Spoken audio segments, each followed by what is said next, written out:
What's up, guys? We gotta talk about the Chicago situation because now 4 police cars recently were at the train station around the evening just a few days ago. It was reported a bus of migrants has just dropped off a group, and this is a Texas license plate bus. So you know what Texas is doing, right? They're like, okay, if you're not gonna secure the border, we're gonna give the border to you guys. And Chicago is literally collapsing under the weight of the migrant crisis. And let me tell you guys, it ain't cheap. Chicago is spending almost $200 million in the past few months just on the migrant crisis, and nothing is being trickled down to the residents who are paying for this.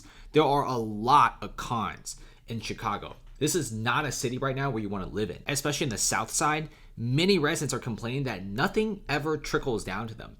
People are literally begging the city council to have just a few $1 million to open a city-owned grocery store just to prevent some food deserts. Nothing really crazy, nothing really expensive. They're not even asking for like a bullet train or skyscrapers. All they're asking is for a simple grocery store, maybe to stop some shoplifting here and there so local businesses could finally grow. Look at this. Chicago 9th Ward is saying that migrants are getting $9,000 housing vouchers, food, childcare, etc.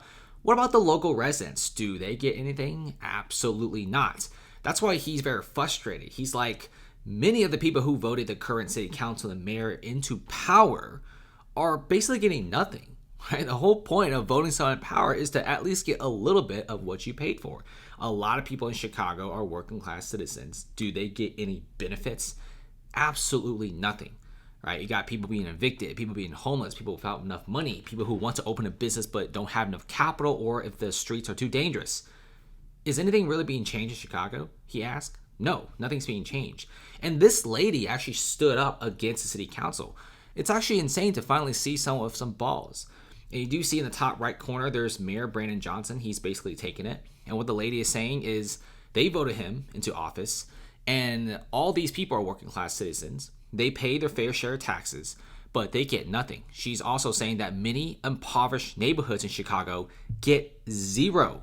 Okay, whereas Chicago is spending hundreds of millions of dollars on the migrant crisis, something many Chicago residents right now at first were okay with, now not so much. Right? If you look at this, if you ask just random homeless people in the streets, initially they were all full Democrats, right?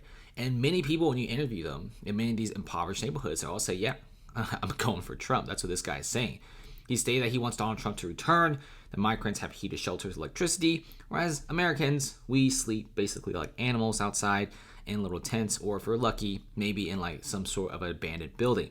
Now, there's shelters out there, but like I said, Chicago just doesn't have more money. Many of the shelters are being turned into migrant shelters, and many homeless people who are waiting for beds are sleeping outside the streets. They don't really have that much power or say, and this is just modern America right now in several of our cities. And look at this. It's getting so full, even O'Hare Airport Shelter is now filling up as more migrants are coming to Chicago by plane. Texas is ruthless right now. They're just sending more and more migrants into Chicago, some on bus, some on planes, and they're just stacking it up. And guess what? Like I said, the price is getting more expensive. If you guys think $200 million is a lot, New York is spending about $9.2 billion on the migrant crisis per year. Okay, they need 12 to maybe even 15 billion by the end of 2025. So Chicago is also ramping up their budgets and spending and cutting corners to pay for the migrant crisis, which, like I said, this guy isn't happy, this lady isn't happy, and you could kind of see the anger in her voice and kind of like in her body language. She is not pleased of what the current city council and mayor is doing. She's saying that all she really asked for is just a little bit of money trickling down to her neighborhood and her community, which is not really happening. Yeah, like, I kind of see why many Chicago citizens are so angry. Because the city's going broke, they're paying money for the taxes, the taxpayers are getting fleeced, and nothing's really going to her people and her community. And hey man, if I was this lady, I'll be just as angry.